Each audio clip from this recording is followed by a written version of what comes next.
காங்கிரஸே இல்லாத ஒரு தமிழகம் உருவாகும். அது ரொம்ப நாள்லாம் இல்லை, சிறிது காலம் மட்டுமே காத்திருப்போம்.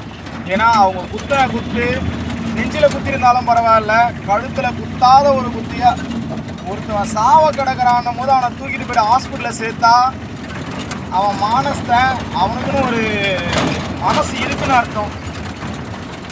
குத்துனதே அவன் தான், ஹாஸ்பிட்டல் எப்படி கொண்டு சேர்க்க முடியுன்ற ஒரு நிலைப்பாட்டை வச்சுருக்காங்க.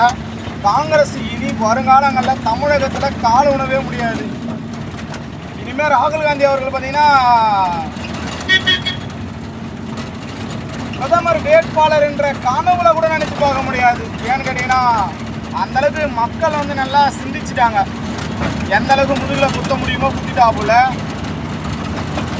அட்லீஸ்ட் ஒரு 2 அமைச்சருக்காக இந்த அளவுக்கு இறங்கி போவாங்கன்னு யோசிக்கவே இல்லை. பட் எங்கே இருந்தாலும் நல்லா இருக்கட்டும். பட் இனி வருங்காலங்களில் தமிழகத்தில் காங்கிரஸே இல்லாத ஒரு